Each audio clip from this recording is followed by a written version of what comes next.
With us today is Dave Evans and Bill Burnett. Dave is an entrepreneur. He worked at Apple. He led the design of Apple's first mouse. He co-founded Electronic Arts before becoming a consulting assistant professor at Stanford. Bill is the executive director of the design program at Stanford. He's worked professionally on a wide variety of projects ranging from award-winning Apple PowerBooks to the original Hasbro Star Wars action figures. Yeah. It's kind of awesome. Yeah. Together, they wrote the book Designing Your Life, which we've had them both on the podcast for that book. Today, we have them on the podcast for Designing Your Work Life, how to thrive and change and find happiness at work. Bill, Dave, welcome to the Bregman Leadership Podcast. Yeah, it's nice to actually be here this time. Yeah, it's nice to be in person. Doing this 3D thing. What a concept. So let's start first of all with like, and you know, either of you can decide who wants to answer this, but like, why another book? Designing Your Life was a great book. It did really well. Mm-hmm. It was, you know, it was both successful and had a lot of core ideas in it of design thinking applied to life. Mm-hmm. Why this book? Well, to our great astonishment, the book has done, I mean, frighteningly well. I mean, we're between 500,000 and 600,000 copies in 23 languages. We really didn't see that coming. And so we're getting a lot of feedback from a lot of people around the world. We're hearing a lot of things. Mm-hmm. That's one thing. And the publisher's going, it's not a book, it's a movement. Let's keep the movement going. You know, what's the next thing? So the next thing was a conversation for a while. And based on both what we heard from the field, from our many readers, clients, and students, you know, we now also at Stanford taught over 100 universities how to do this kind of work with their 1 million+ students. So we have a lot of feedback. And a lot of people spend a lot of time, in fact, more time than anywhere else at work. And even if I don't want to jump ship and redesign my life entirely, I'd like to make my life a little better. And if I picked one place to make it a little better, I do it at work. And then the publisher said the same thing, like, you know, that would be something everybody could use, bring it right down to the ground, a real practical toolkit for redesigning where I spend most of my time. So that's why we wrote the book. What does it mean to make it a movement? Well, every time you don't want to answer it, you're going to pass it to Bill. I like that. I like that. You know, we've got, you know, 50-some thousand people on the email list who want to know what we're going to do next. We've got people in, you know, 600 or 800 book clubs now on our Facebook page talking about, you know, going through Designing Your Life and thinking about that. One of Dave and my objectives at Stanford was get two kinds of impact. Write a book so that people can't come to Stanford can take the class and get it off campus. So we've been running studios for other universities. I just came back from Bowling Green State University in upstate Ohio. Mm-hmm. They've decided to become the first life design university, where from freshman year to your senior year, you're going to learn these tools to figure out how to design a thriving, exciting life. And then what does everybody do for most of the time in that life? They have a job in it, right? So get the big story about life right, and then get a job in it that's meaningful and something that, you know, that you want to get up in the morning and do. And, you know, the stats were terrible. Like 68%, 70% of Americans wake up on Monday morning and go, yeah, I got to go to work. And it sucks. Yeah, so 69% of American workers and 85% of global workers are disengaged. About half that number is severely so. Meaning they're stuck at work. They're pretty unhappy. Yeah. Work's not working. Right. So what's a movement? A movement isn't just like, hey, let's go sell a bunch of books. But let's change the conversation. Right. We're trying to change the conversation in education. It's not just about the liberal education, but finding ways, or just about building a career at college. It's about finding a way to navigate your way forward into a wayfind into a future of your own design. So the competency of figuring out your future is something you can learn. And now in the workplace, the competency of taking responsibility for the agency you have over your own career satisfaction, you need some tools for that. So I think the movement idea is to change the conversation. We've been trying to change it on campus. We're trying to change it in the culture at large about, it's not find your passion, it's design your way forward. That's a really different way of going about it. And in the workplace, hey, if you want a better job, the first person you could probably go to get it from would be you. So it's like, there's a way in which you're saying that you want to change the conversation. I'm also hearing that you're wanting to change expectations, meaning people don't, for the most part, if 70% of the workforce is disengaged, they don't actually have an expectation of going to work and being engaged. Right. And it feels like what's most important as a first step is to change the expectation of how people think about work.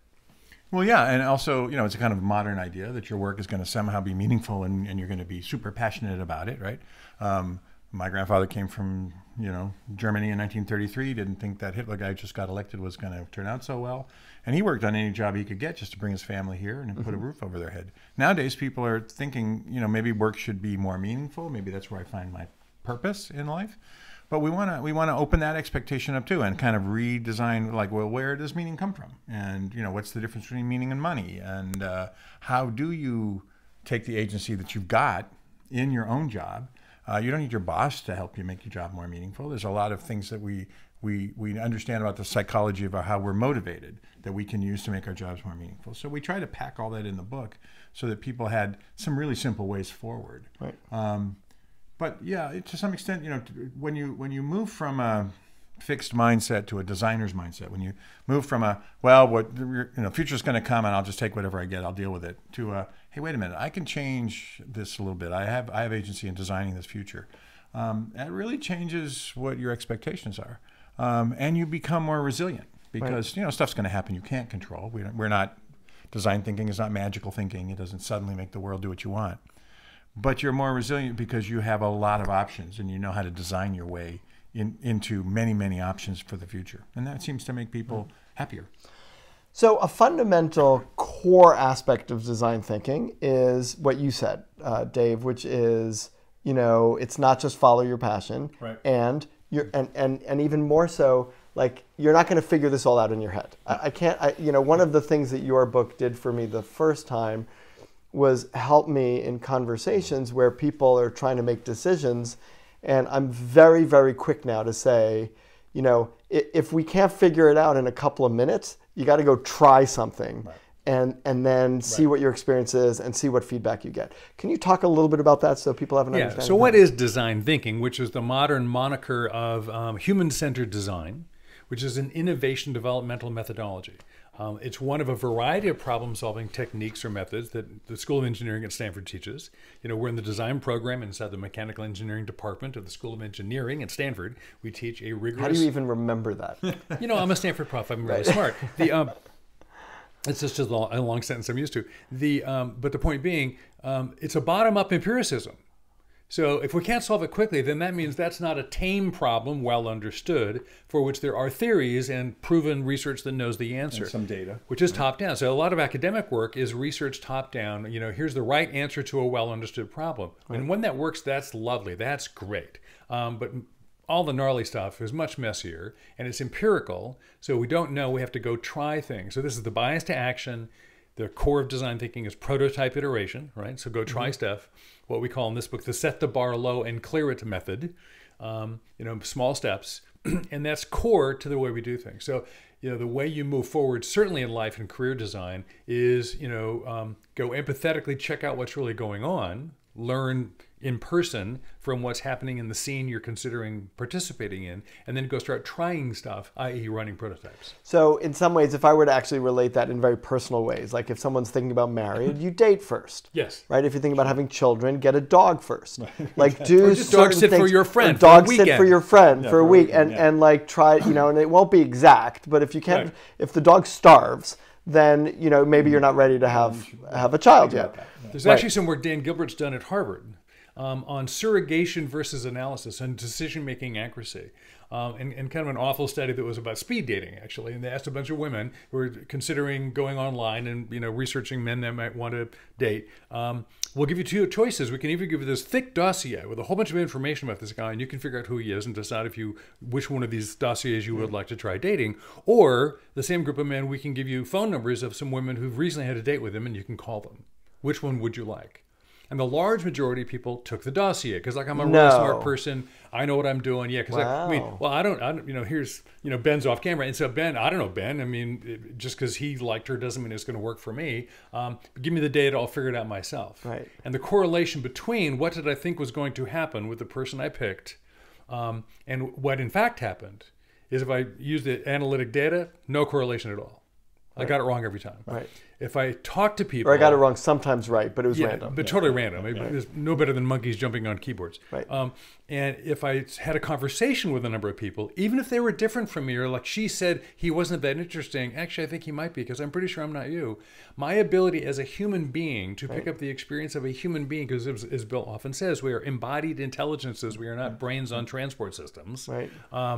That actually picking up that just the conversation is actually an empirical, embodied, experiential encounter that gives me incredibly important information. It's a lot different than just Googling. Because in this case, the surrogate who had the experience with the person is a prototype. Right. She ran a prototype with this guy, and it was good or bad. And then as I get to know her, I get to know how close to her experience my experience had been. And now I make a much better decision. Because the answer is in the world. Radical collaboration with the world. Now, would you suggest that people rely on those conversations versus have the experience themselves?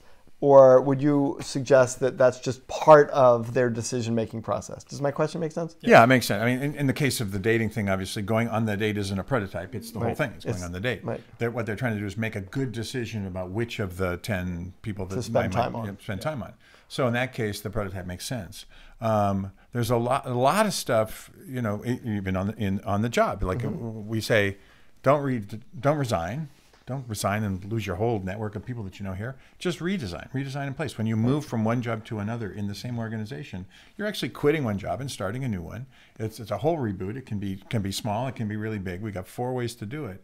But in that case, you really want to prototype by talking to lots of people in the firm to figure out, does it really make sense for me to move from here to there? I think I've got these skills, but I don't know. Maybe I should go talk to George. And try stuff and do this. So it's both things. So step 1 is talk to. Step 2 is do stuff. Right. I mean, the short version: get curious, talk to people, try stuff, tell your story. That's the very short version. That's the book in 10 words. Say it one more time slowly. Get curious. Get curious. Talk to people. Talk to people. Try stuff. Try stuff. So there's 2 forms of prototyping, by the way. That's half the list of 4.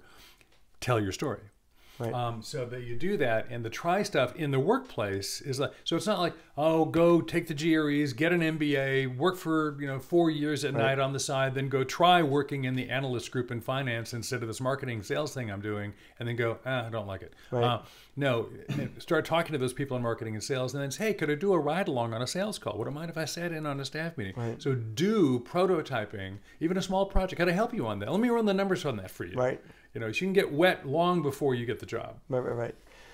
I'm curious about, and I'm still on the dating thing because I find it so interesting, but I'm curious about whether there's some way you, from a surrogate perspective, you can assess yourself in comparison to others to make good surrogate kind of choices. And what I'm thinking about is like, there are some people like I write and I speak, you guys write and you speak and you like what you do. Yeah. Right? I like what I do. There are people who would absolutely hate what we do. Right. Like they would hate to be on camera having this conversation. They would hate to, come up with new ideas and stand up in front of a crowd of 1,000 people and talk. They would like absolutely hate it. But if they talked to us, we would be like, oh my God, this is awesome. Like you should totally do this. So how do you help people, like what's your advice or what's your thought process around that challenge of surrogacy? Well, actually, if people came in and asked me about this, I'd say, it's actually pretty challenging. I'm an introvert. I really don't like standing in front of large groups of people. I don't like staring at myself on a camera. It's really kind of weird. I've had to get used to doing that. But so I would tell them that part, and then I would tell them, hey, the part I really like, which Dave hates, by the way, is I go off for 3 weeks to some place where nobody knows who I am. I work on the book for 60, 70 hours a week. I just write all day, I write all night, I write all day, I write all night. I do that for 3 weeks. I produce 60,000 words. I cut it down to 40. I turned in my half of the manuscript. I love that part, but you got to like being all by yourself, talking to yourself in a room. Right. And so people actually ask me about this experience. They would get some data about whether that fit for them, because it isn't all fun. So the questions they ask is really important. Yeah. What are the aspects you like about this? So what do you how not do I like do about good it? surrogacy? So this is why we say, look, we call it the life design or the career design prototype conversation. This is not the research call. This is, first of all, don't learn face to face. We're having FaceTime, right? We almost never we know each other kind of well, and we see you now and then. But I don't waste FaceTime on stuff I can get at your website. Right. So don't waste FaceTime on stuff you can get elsewhere.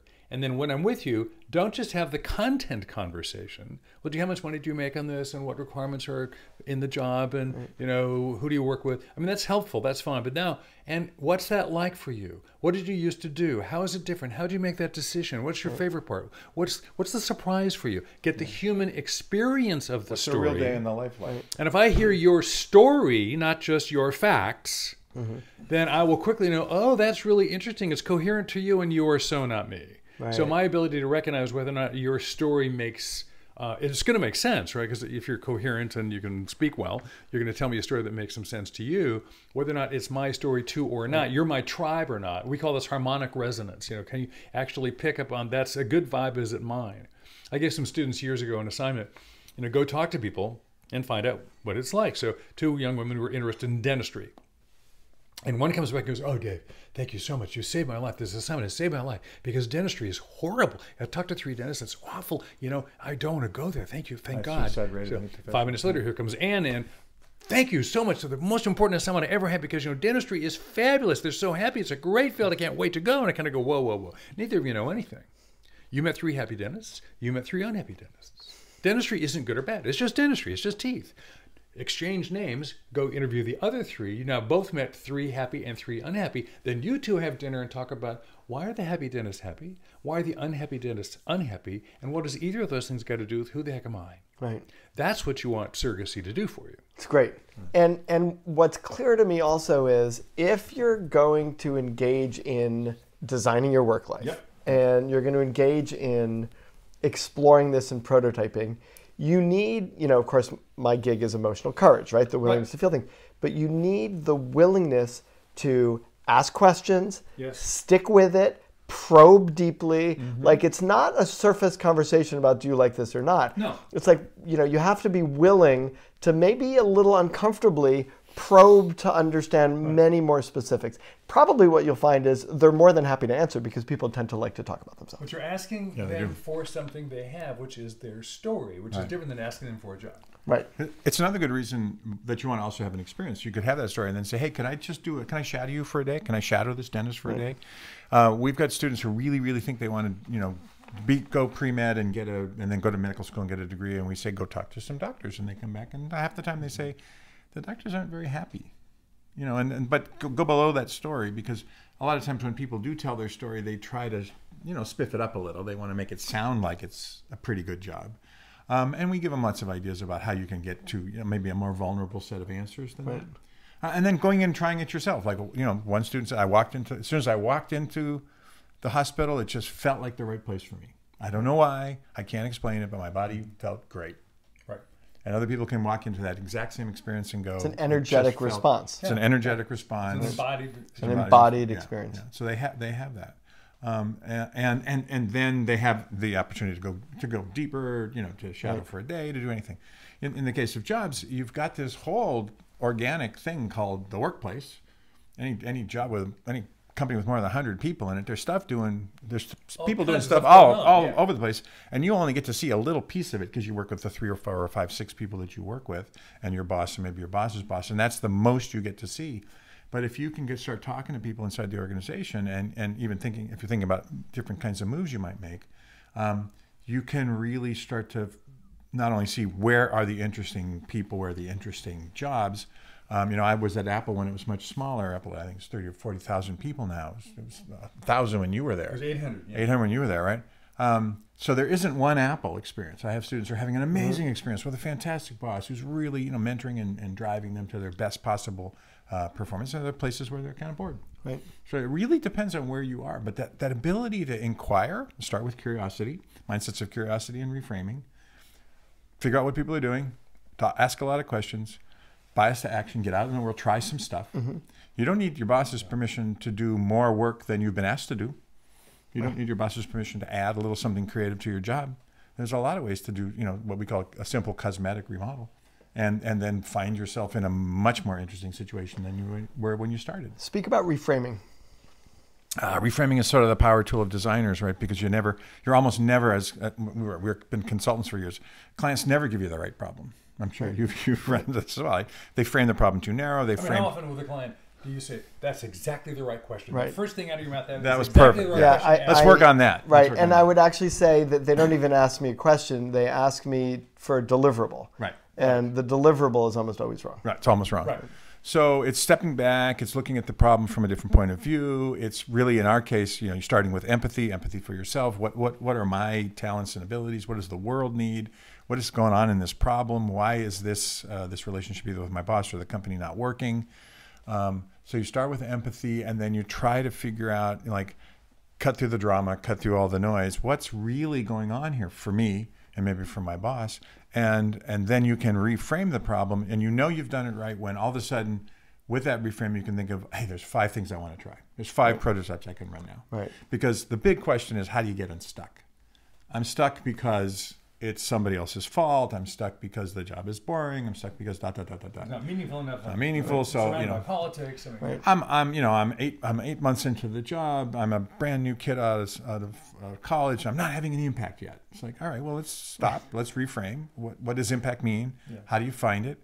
What could you do with the experience that you have that could be impactful? What are some and on you go. So what are some guidelines of questions you can ask, because you have them in the book, right, that will help people get started on reframing? Like people who say, yeah, I get reframing, but I don't even know where to start.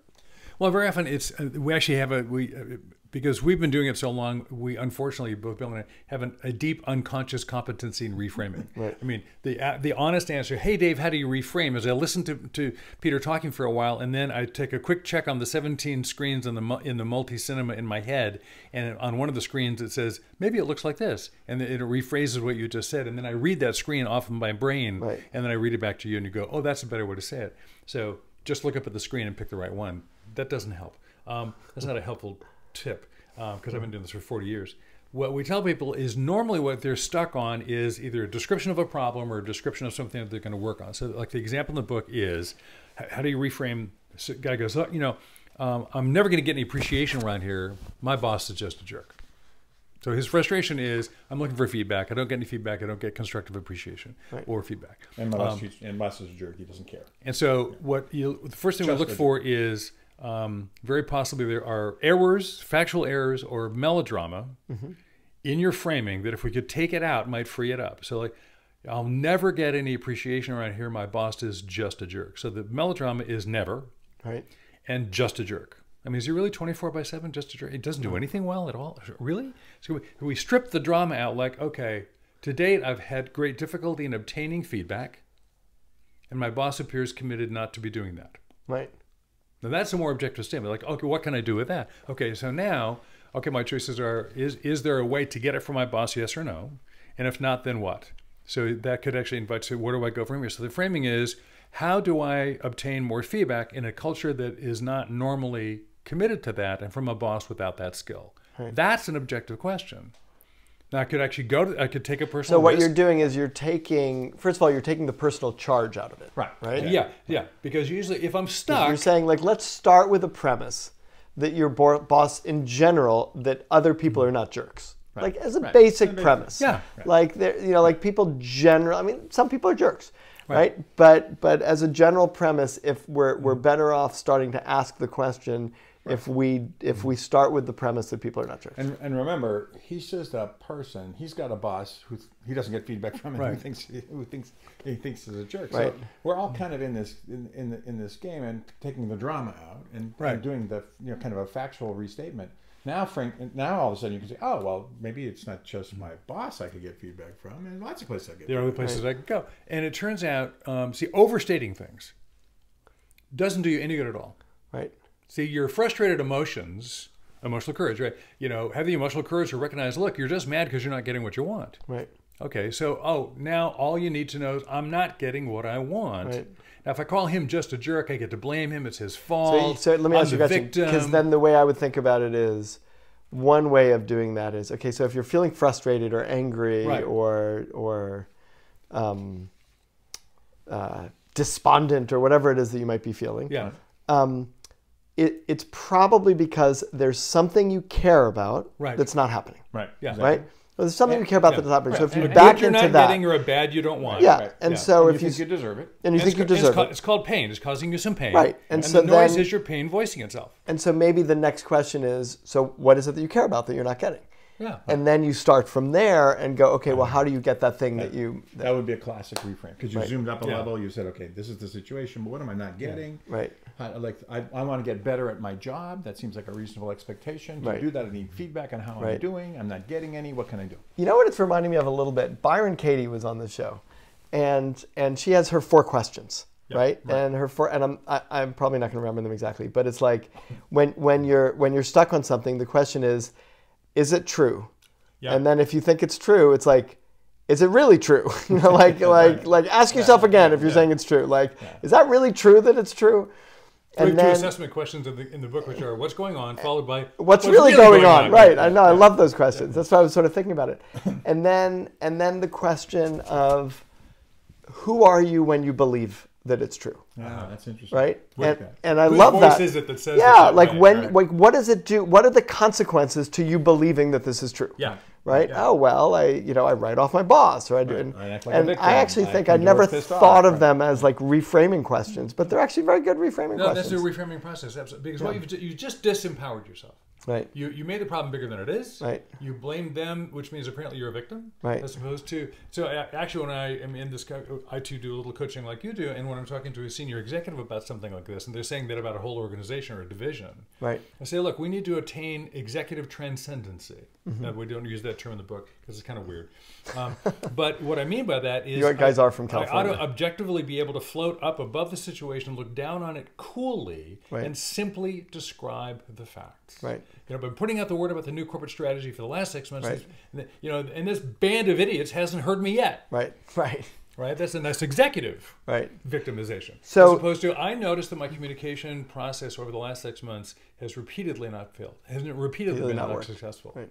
Now what do we do? Right. As opposed to, you know, give me somebody with a 3-digit IQ and I can do better. You know, I mean, Right. which I've heard that one of my CEO clients used to let us say, I just need 3-digit IQs, and we're like, I think you probably have them, actually. Yeah. It may be you. So the whole reframing thing is cool off, tell the truth. By the way, design only works in reality. Mm-hmm. We often talk about we don't shit on you and we don't recommend you shit on yourself. Magical thinking is at the root of an awful lot of difficulty. So start with reality. That's why you are here is the symbol embossed on the cover of the book again. And that's where you start. You have to start in reality and then you can go forward. Right. Because that's where your most agency will be felt. And if you want to even start doing this like small remodel in place, you know, you got to begin with where you are and have some reasonable incremental goals. Make it a little bit better. I know it's not good enough, but it might be more than good enough for now. Right. So this is related to it, and it was something you wrote that I really, really liked, and I have an ultimate question at the end of this. Okay.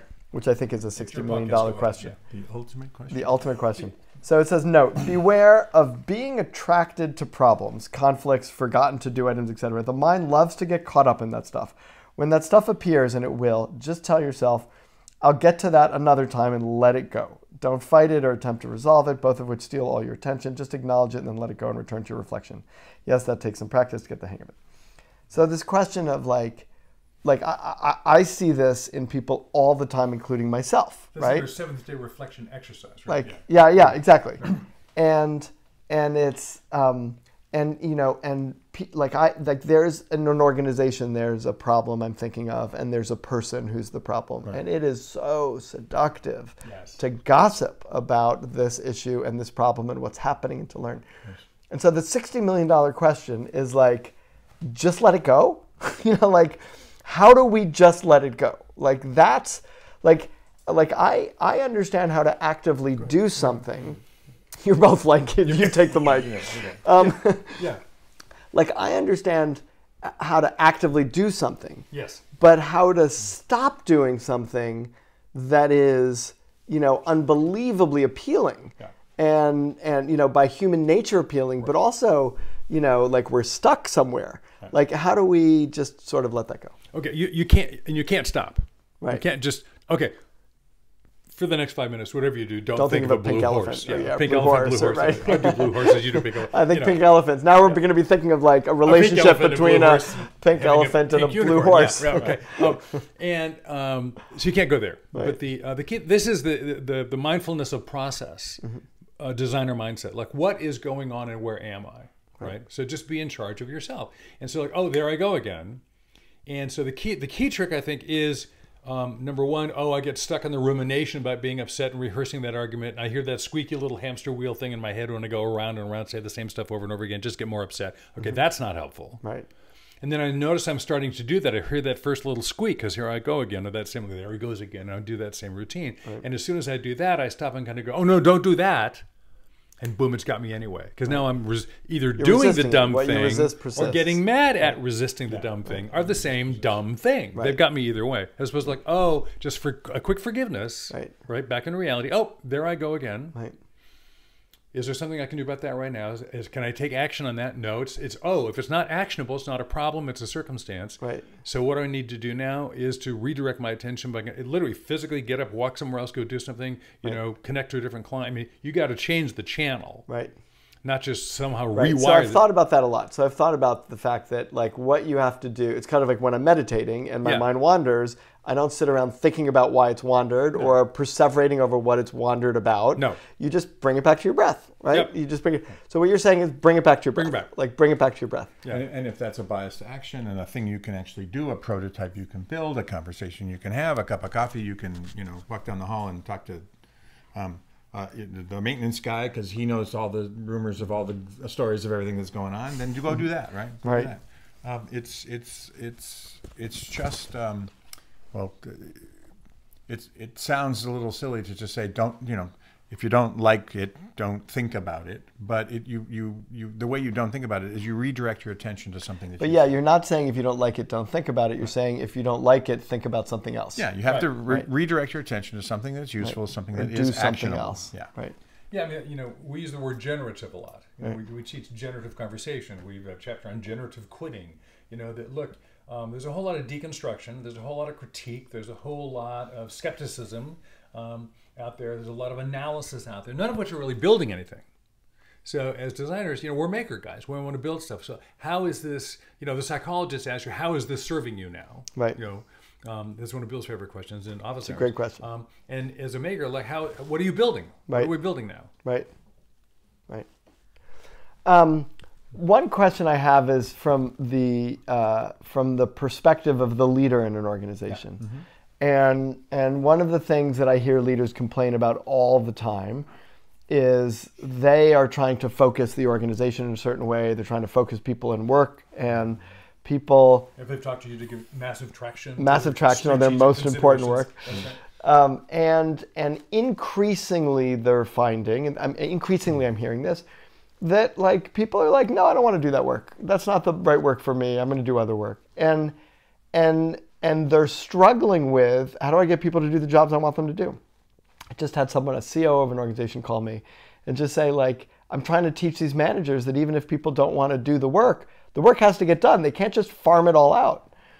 And part of me thinks, maybe they can farm it all out. Like maybe, maybe farming it out might be the right solution. But I'm wondering, like, is there, like, what do you say to leaders who are like, I don't want people designing their own jobs. Right. I want them doing the job I've designed for them. Well, if you're really talking about senior leadership, they haven't designed a job for anybody in a long time. Yeah, somebody else has been doing that. But, it is true that the next two generations, millennials and Gen Zs, are going into the workplace and they're saying, essentially, prove this is valuable. I'll do the spreadsheets. I'll do all the analysis. I'll be the junior kid on the team. I'll build all the models for everybody. But you got to tell me, like, not just do the spreadsheets. You got to tell me, why does this turn into business for us? That turns into the client win. That turns into something. So if you just can put some framework around it, my experience is, people say, oh, these kids don't work hard. I got students who start their own companies. They work 90, 100-hour weeks. They crush it. They'll work their ass off if they know what it's for And why? Right. And isn't that what everybody's kind of asking for? I know the former chief learning officer at Deloitte, and Deloitte's having a problem in that, it's a kind of partners up here, and we hire 3,000 junior analysts, and then you go analyst 1, analyst 2, analyst 3, blah, blah, blah, all the way up. And people get to about the middle, and then they look up at the partner, and they go, that doesn't look like it's any fun, and they all leave. So they got partners, and they got people at the bottom. They can't fill the middle because they haven't been able to explain to anybody what's the value of going up. Right. I think that's, if you do that well, you're not going to have the problem of people not doing their job. And if you have the problem of people saying, I don't want to do that job, it's because they don't understand how it plugs into anything that they can hang, their hat on Friday, say, well, I did a good job on that thing, and I think that moved the ball forward for everybody. And even if I'm the lowest kid on the totem pole, I know how I fit. Right.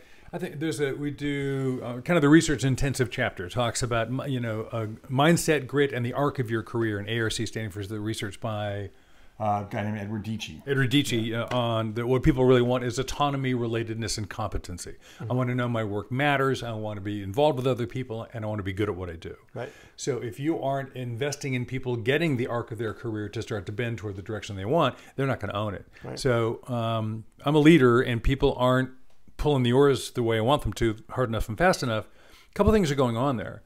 Our experience, we spend a tremendous amount of our time with people under 35, right? Both in the workplace and young companies, and certainly with college students.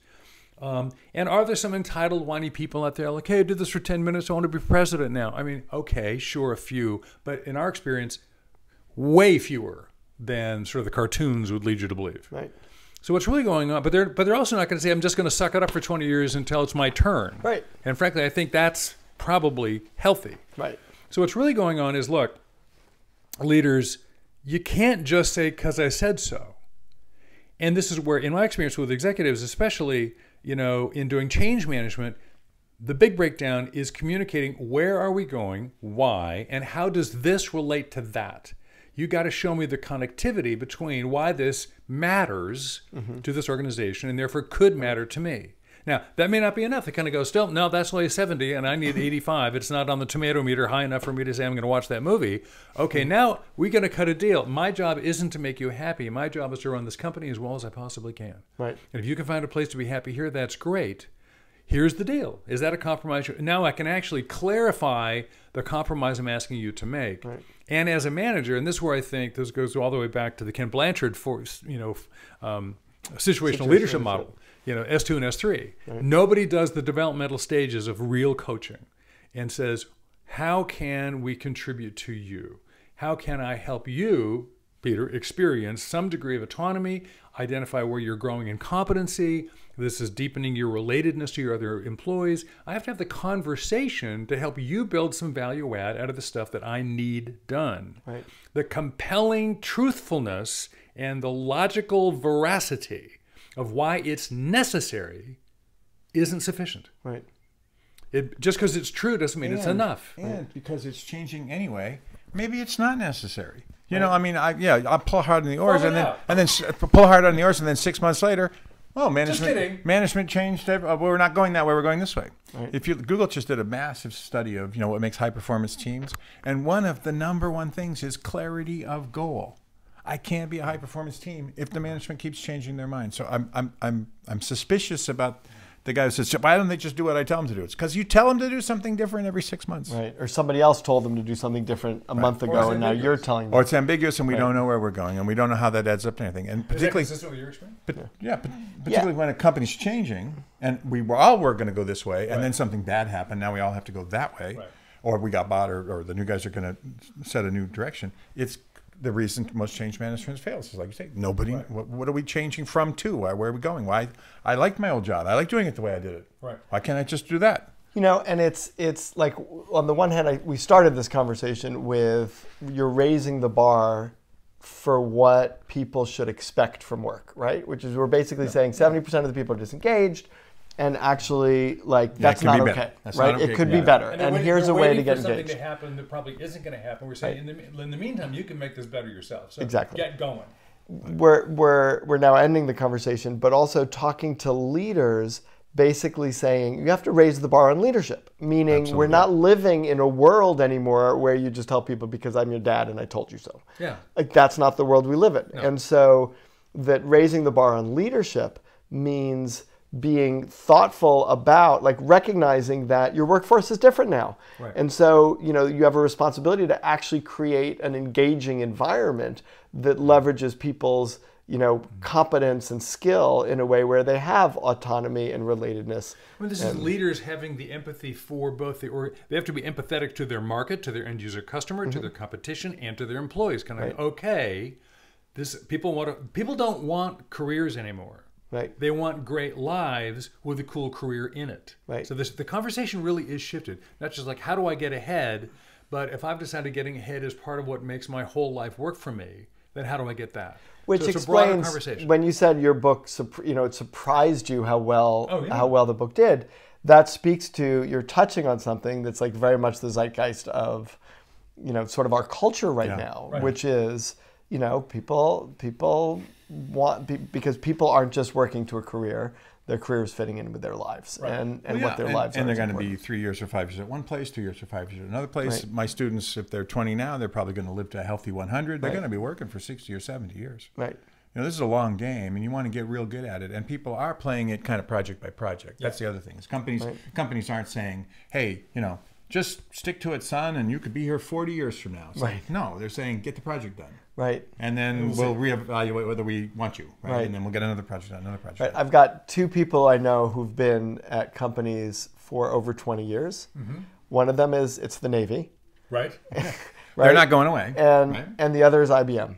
Okay. And they're both retiring after after 22 to 25 years of work. Now, I've been running Bregman Partners for 22 years, and I don't imagine retiring anytime. You're unemployed, Peter. But, you can't quit. But I can't quit, right? I can't quit for my own.